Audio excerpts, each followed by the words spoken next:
Assalamualaikum warahmatullahi wabarakatuh.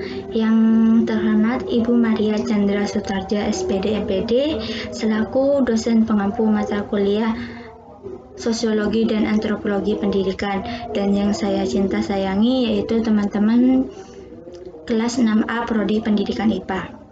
Di sini saya Nur Hasanah NIM 25 beserta dua rekan saya yaitu Miftahul Jannah NIM 14 dan Sofia Nurhaliza NIM 34 ingin menjelaskan jenis program pendidikan multikultural kami dari kelompok 10. Di sini kami akan membahas tentang definisi pendidikan multikultural, tujuan pendidikan multikultural, pentingnya pendidikan multikultural, prinsip pendidikan multikultural, karakteristik pendidikan multikultural, faktor penyebab terjadinya pendidikan multikultural, dan penerapan pendidikan multikultural. Saya Nur Hasanah NIM 25 ingin menjelaskan tentang definisi pendidikan multikultural. Pendidikan multikultural sendiri itu berasal dari dua kata, yaitu pendidikan dan multikultural. Pendidikan adalah suatu proses pemberian ilmu pengetahuan yang dilakukan untuk mendewasakan manusia dengan melakukan pengajaran, proses, pelatihan, cara-cara, dan perbuatan yang bersifat mendidik. Sedangkan multikultural secara etimologisnya itu berasal dari dua kata, yaitu multi dan kultur. Kata multi yaitu memiliki arti banyak, sedangkan kultur adalah budaya, tradisi, kesopanan, dan pemeliharaan. Jadi, pendidikan multikultural adalah suatu pendidikan yang mempelajari tentang keanekaragaman budaya yang ada di dalam sekolah tanpa membedakan kelompok untuk bisa saling menghormati antar setiap kelompok karena setiap perbedaan adalah anugerah dari Tuhan.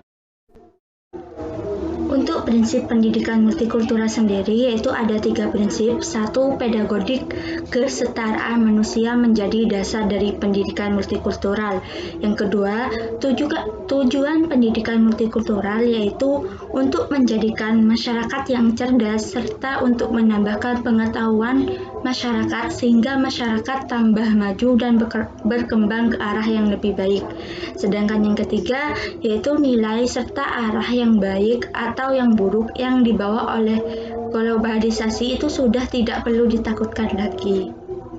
Untuk pembahasan selanjutnya akan dibahas oleh rekan saya yaitu Sofia Nurhaliza. Kepadanya saya persilahkan. Baik, saya Sofia Nurhaliza, NIM 34, akan melanjutkan pembahasan submateri yang dibahas pada materi ini.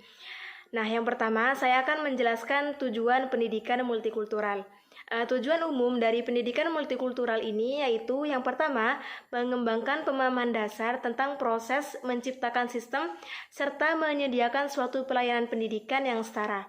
Yang kedua, mengaitkan antara kurikulum dengan karakter guru, iklim kelas, pedagogik, budaya sekolah, serta konteks lingkungan sekolah untuk membangun suatu visi sekolah, yaitu lingkungan sekolah yang setara. Nah, jadi inti atau maksud tujuan dari pendidikan multikultural ini di mana setiap individu atau siswa setara dalam hak dan posisi di dalam masyarakat atau di sekolah, sehingga setiap individu memiliki kesempatan yang sama di dalam bersosial masyarakat tanpa mempermasalahkan suatu perbedaan baik itu budaya, agama, bahasa, dan lain-lain. Selanjutnya ada karakteristik pendidikan multikultural. Karakteristik dari pendidikan multikultural yaitu di mana suatu proses untuk mengembangkan sikap atau tingkah laku seseorang maupun kelompok untuk mendewasakan manusia dalam menghargai perbedaan yang ada dengan melalui proses pendidikan atau pelatihan, yaitu adanya pendidikan multikultural ini. Nah, jadi karakteristik dari pendidikan multikultural adalah pendidikan yang diajarkan kepada seseorang atau siswa untuk melatih siswanya dalam menghargai perbedaan yang ada. Pembahasan selanjutnya yaitu pentingnya pendidikan multikultural. Menurut Wulandari, tahun 2020, salah satu pentingnya adanya pendidikan multikultural yaitu yang pertama sebagai sarana alternatif pemecahan konflik.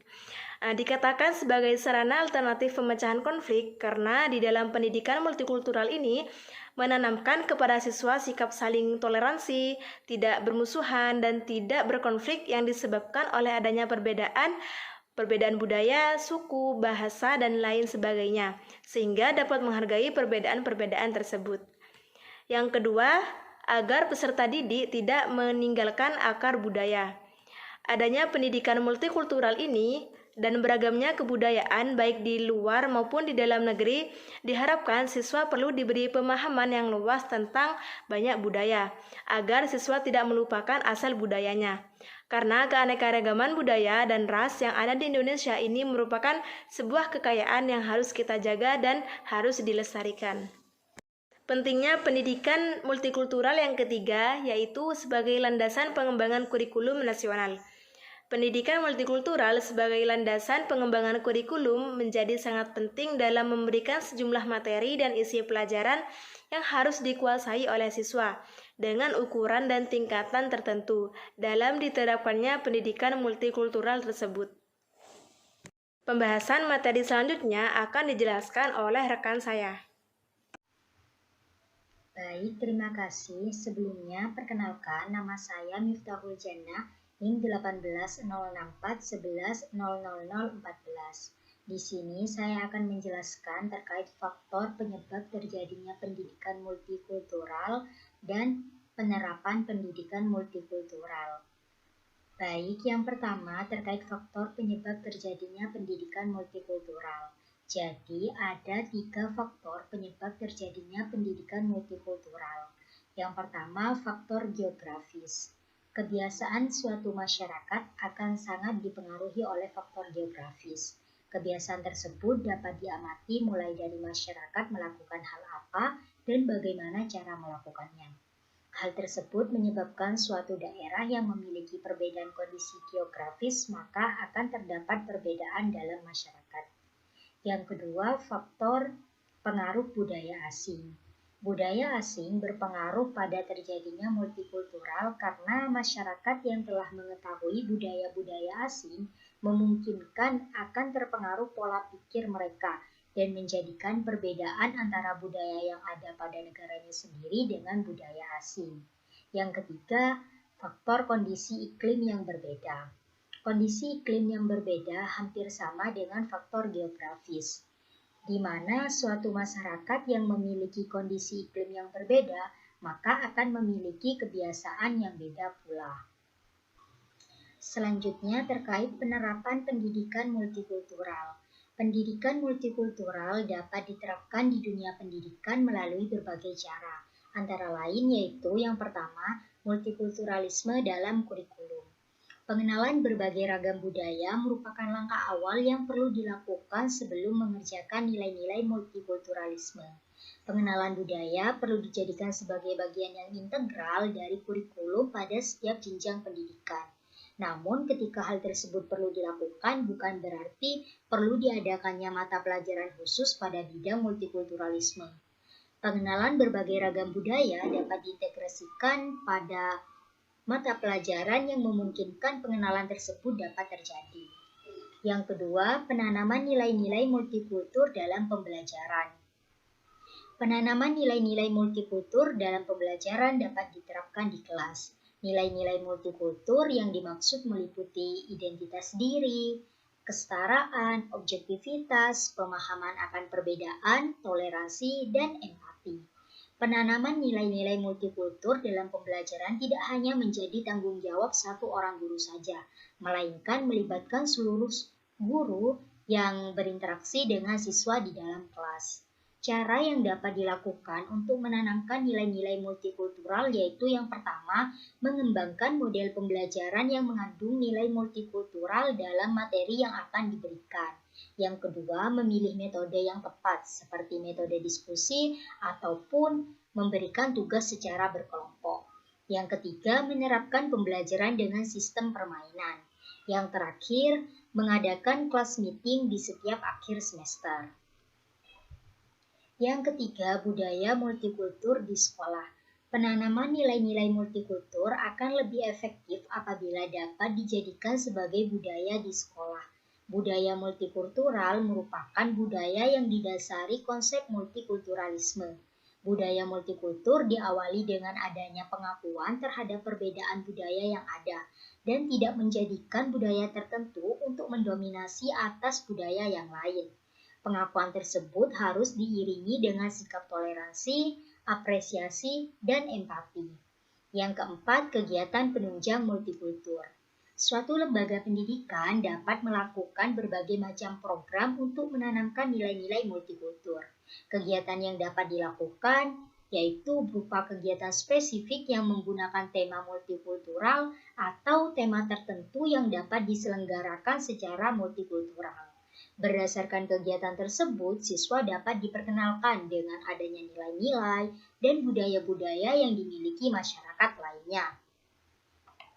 Menurut Lubis, dalam Wahyudi dan El-Hefni 2017 terdapat 3 hal yang dapat dilakukan untuk mengembangkan pendidikan multikultural, yaitu yang pertama, menanamkan pengenalan berupa pemahaman dan penghargaan pada keberagaman seperti budaya, ras, etnis, agama, pandangan hidup, dan lain sebagainya. Pengenalan dan penghargaan pada keberagaman dapat dilakukan di sekolah, baik itu di dalam ataupun di luar kelas, atau dapat dilakukan melalui pendidikan formal, non-formal, ataupun informal. Yang kedua, menghindari adanya pandangan-pandangan yang menganggap suatu kelompok lebih unggul dibandingkan kelompok lain. Yang ketiga, menumbuhkan dan membiasakan adanya sikap dialogis.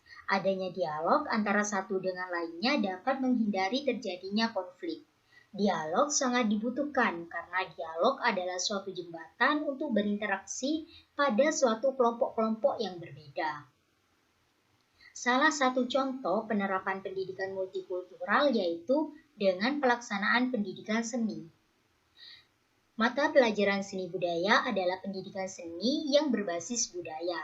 Budaya meliputi segala aspek kehidupan, mulai dari cara hidup, keyakinan, berbahasa, hingga berekspresi. Ketika berbicara tentang seni, maka tidak akan lepas dari budaya yang melingkupinya. Apabila kita mempelajari seni suatu daerah, maka secara tidak langsung kita juga mempelajari budaya yang menghasilkan karya seni tersebut. Baik, mungkin hanya itu yang dapat kami sampaikan. Kurang lebihnya kami mohon maaf. Dan apabila ada yang ingin ditanyakan, mari kita diskusikan bersama. Terima kasih. Wassalamualaikum warahmatullahi wabarakatuh.